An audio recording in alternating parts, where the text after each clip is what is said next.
A very warm welcome to all of you. This is Rakesh Kumar from bright आविष्कार। और दोस्तों आज के इस वीडियो के अंदर हम नीड का सही तरीके से यूज देखेंगे कि किस तरीके से हम नीड को अपने ग्रामर के अंदर और स्पोकन के अंदर यूज करते हैं। यानी नीड की कहाँ नीड है ग्रामर के अंदर और स्पोकन के अंदर इसकी कहाँ नीड है। इस नीड को आज हम जड़ से सीखेंगे, सही तरीके से सीखेंगे। दोस्तों अगर आप कंपिटिटिव एग्जाम की तैयारी कर रहे हैं और आप ग्रामर की भी तैयारी कर रहे हैं तो आप नीड का भी यूज इस वीडियो से 5 मिनट्स की वीडियो से आप अच्छे तरीके से, शानदार तरीके से आप नीड का सही से यूज जो करते हैं उस कंसेप्ट को सही कर देंगे। आप देखो सिंपल सी वे में हम अगर देखें, नीड का जो मतलब होता है हिंदी के अंदर वो होता है जरूरत या आवश्यकता।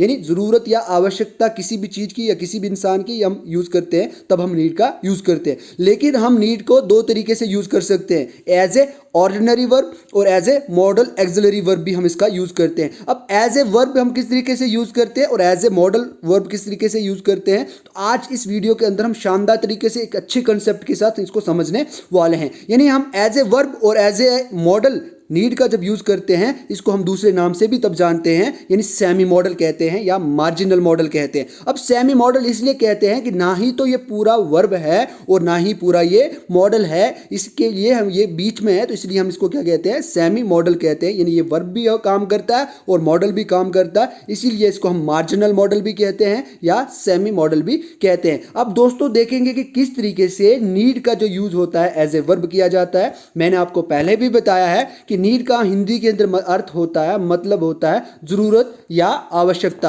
यानी किसी भी चीज की हमें आवश्यकता होती है, जरूरत होती है, तब हम नीड का यूज करते हैं। लेकिन आप कहेंगे कि सर हम किस तरीके से सेंटेंस के अंदर पहचाने कि ये यहाँ पे क्या need as a verb use होता है। तो आप जब भी कोई वर्ड यानी नेगेटिव या इंटरोगेटिव आप कोई भी आपको सेंटेंस हो और आप उसके अंदर डू, डिड और डज का यूज देखें तो आप समझ लें, अगर उसके साथ नीड लगा हो तो आप समझ लें यहाँ पे need as a verb use हो रहा है। जैसे कभी भी एग्जांपल जब आई, मैं, यानी आप, यू, वी, हम या वो लोग, इन सब की बात जब चल रही हो तब हम क्या यूज करें, डू का यूज करें। अगर पास्ट में आप बात कर रहे हैं तो डिड का यूज करें। एग्जांपल से समझने की कोशिश करेंगे। जैसे आप पूछ रहे हो मुझे कि sir do you need a laptop, क्या आपको लैपटॉप की आवश्यकता है, जरूरत है? मैं कहूंगा yes I need a laptop. तो यहाँ पे नीड जो है एज ए वर्ब यूज हो रहा है, एज ए एक्शन यूज हो रहा है। आप यहाँ पे नीड की 3 फॉर्म यूज कर सकते हो अकॉर्डिंग टू टाइम, की किस टाइम में कौन सी बात हम कर रहे हैं, पास्ट में कर रहे हैं या प्रेजेंट में कर रहे हैं। तो इस तरीके से आप नीड का यहाँ पे एज ए वर्ब यूज करते हैं। और जिस तरीके से आप सभी जानते हैं कि वर्ब की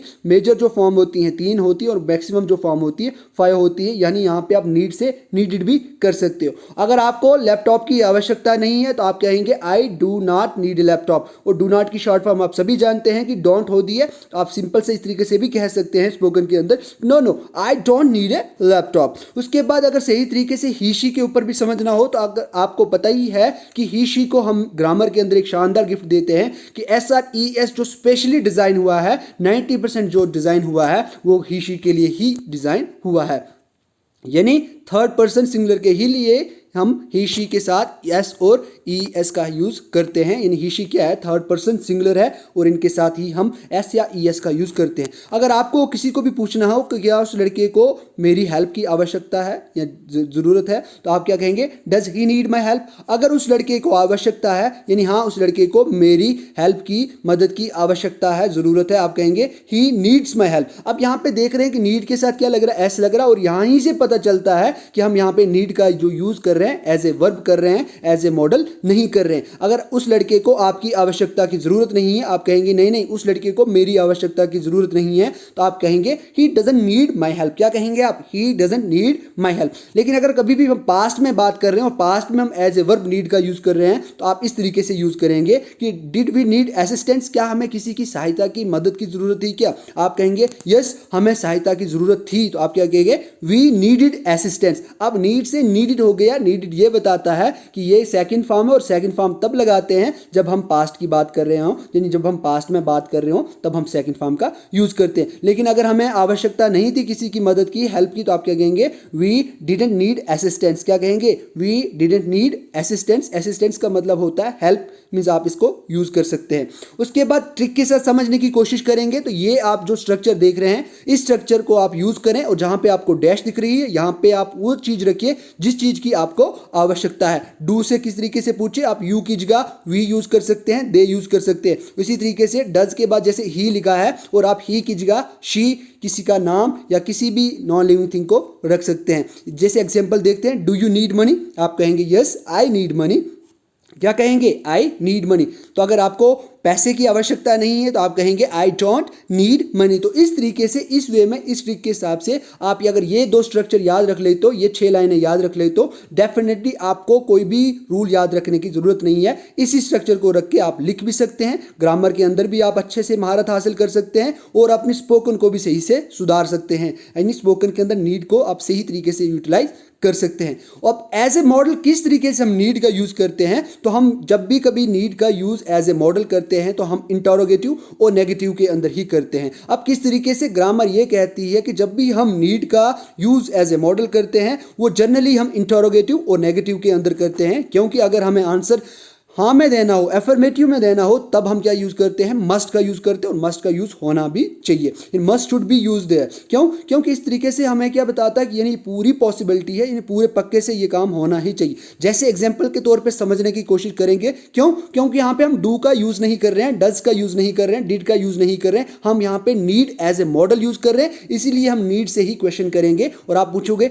नीड वी गो देयर, क्या हमें वहां जाना चाहिए, तो आप कहेंगे नीड वी गो देयर, तो आप क्या हमें वहां जाएं या आवश्यकता है वहां जाने की, आप कहेंगे yes we must go there, यानी हमें पक्के से वहां जाना चाहिए या जाना आवश्यक है, हमारा वहां जाना पक्के से आवश्यक है, तो आप कहेंगे yes we must go there. यानी मस्ट का हम तब यूज करते हैं जब हमें 100% कुछ काम करना ही हो, तब आप मस्ट का सही से यूज करें। अगर हमें वहां जाने की आवश्यकता नहीं है तो आप कहेंगे no we needed go there, यानी हमें वहां जाने की कोई भी आवश्यकता नहीं है, जरूरत नहीं है। तो आप इस तरीके से इस स्ट्रक्चर को एज ए मॉडल किस तरीके से हम यूज करते हैं, इस वे से आप इसको अच्छे तरीके से नीड का यूज दूसरा भी सीख सकते हैं।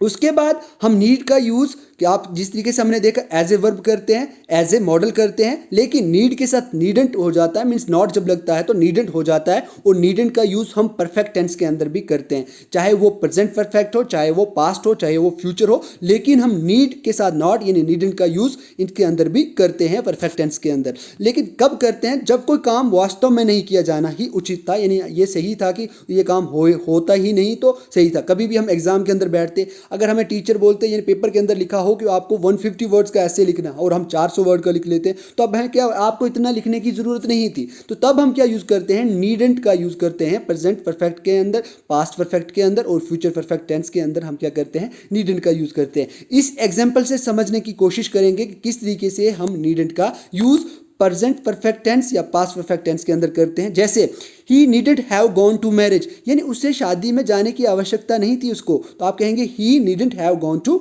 मैरिज। अच्छा, हमें घर 9 बजे घर से नहीं निकलना चाहिए थे, क्योंकि ट्रेन कितने बजे आ रही पहुंचेगी, 11 बजे पहुंचेगी, तो हमें 9 बजे घर से नहीं निकलना चाहिए था, यानी हम ऑलरेडी निकल गए हैं। तो आप कहेंगे we needed have left home, यानी हमें घर से 9 बजे नहीं निकलना चाहिए था, क्योंकि जो ट्रेन है वो 11 बजे आ रही है। तो आप कहेंगे we needn't have left home at 9, the train doesn't arrive till 11, में 11 बजे से पहले तो रेल आने वाली नहीं है, तो हमें 9 बजे घर से नहीं निकलना चाहिए था। यानी यहाँ पे आपको किसका, यानी 2 घंटे वेट करना पड़ रहा है, तो तब आप इस जगह पे perfect tense as a use कर सकते हैं नीड का, लेकिन आप उससे जरूर नीड के साथ नॉट लगाएं, क्योंकि इसी तरीके से हम क्या करते हैं, परफेक्ट टेंस के अंदर नीड एंड का सही तरीके से यूज करते हैं। और दोस्तों, आई होप कि आपको ये नीड के सभी यूज सही तरीके से यूज समझ में आ गए होंगे और कोई रूल इसके अलावा नहीं होता। इस रूल को आप अच्छे तरीके से समझे, ट्रिक को अच्छे तरीके से समझे, ताकि आप स्पोकन के साथ साथ आप कम्पिटिटिव एग्जाम को भी अच्छे तरीके से फेस कर पाए। जब भी आप कभी नीड मिले, आप नीड भाई साहब को सही तरीके से यूटिलाइज कर पाए, इंप्लीमेंट कर पाए। आई होप दोस्तों कि आपको अच्छे तरीके से नीड के सभी यूज समझ में आ गए होंगे।